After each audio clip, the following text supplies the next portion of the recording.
April lives with her 4 children. What follows is a rich insight into her experiences of school, society, family and her life today. April's story at 40.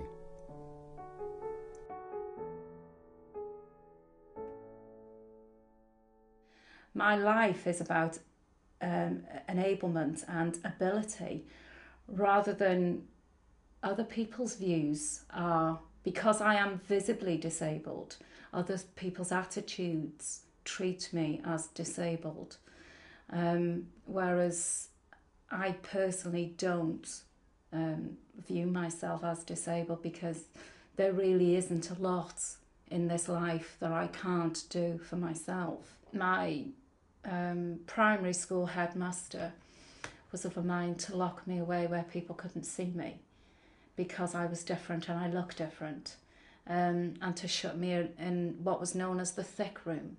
I was only allowed to go to school 2 afternoons or 2 mornings a week because they felt that I shouldn't be there that often, because it might upset the other children, because I was so very different in their eyes. So any activities I wasn't allowed to participate in. Now it would be perhaps under health and safety regulations, or measures would be put in place now to enable that individual child to participate fully. Whereas in my primary school days it was, no, you can't be involved. We don't know what to do with you, so you stay at home. Now at 40 plus, I can look back and understand it. But at that time, I remember when I was a child of 8, 9, 10, feeling immense loneliness because I was shut out. I was excluded on a daily basis. It wasn't a case of now and then being excluded. It was being excluded on a daily basis by society. So at 13, I decided I wasn't doing school anymore. I decided I quit. And as the educational system then, they didn't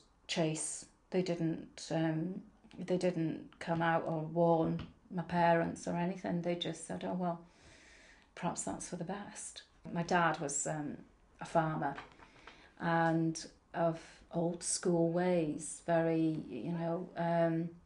he viewed me as very, very different, I was his little girl he needed to protect, and my brother was much the same. So nobody was allowed in and everybody was kept out. So I did lead from a very young age a very, very lonely life. So learning how to form friendships and relationships has been very, very difficult. Having left school, unable to read or write, and with no clear plans for her future, April became dependent on an abusive partner and alcohol for a number of years. It was a life that finally she realised she needed to change. It wasn't easy. It really wasn't easy at all, because he was the only person that showed me affection. Even if he was punching me or smacking me from one end of the room to the other, or kicking me from one end of the street to the other, at least he cared enough to do that.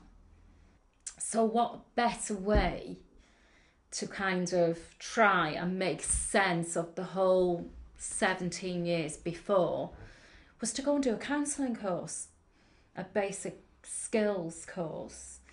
And I remember walking into Yale College in Wrexham, panicking, thinking, oh my God, having sweats and expecting to be treated like I'd been treated in primary school and in secondary school.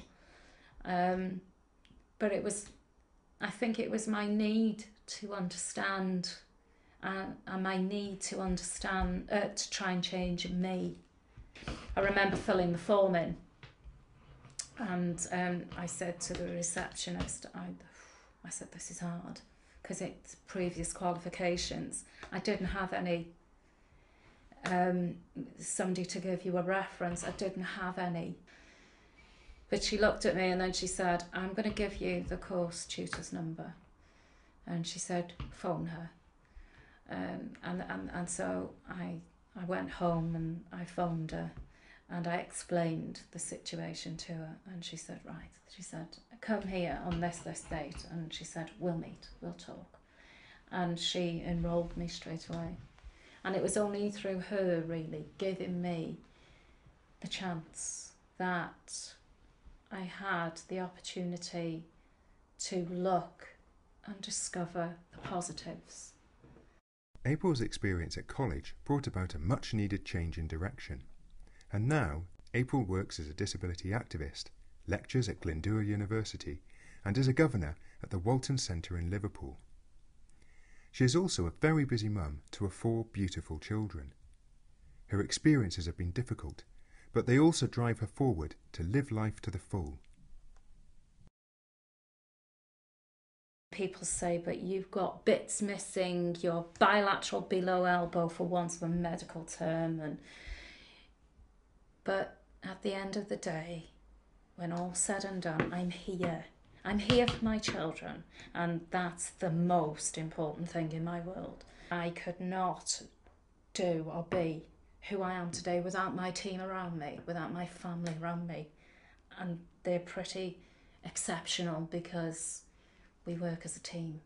We don't rely on the outside world. We don't. We are very, as a team, very self-sufficient. And I think that comes with aspirations. We don't build our aspirations to the sky.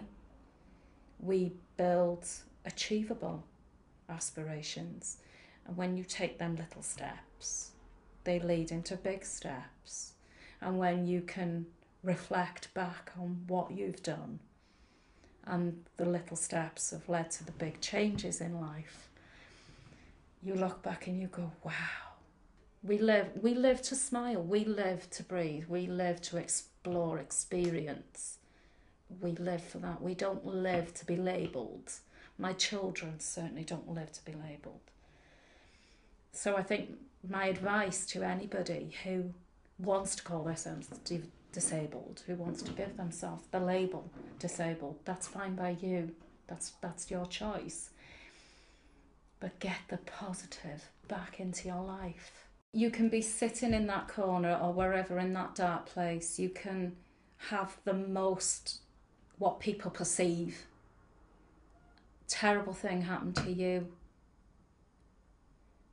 That'll stop you in your tracks. That'll put you on your bum. But it's so important to bring and to look at that situation 3 to 6 months down the line, or 12 months down the line even, and grab that little piece of nugget, or that little piece of gold, or that little piece of light.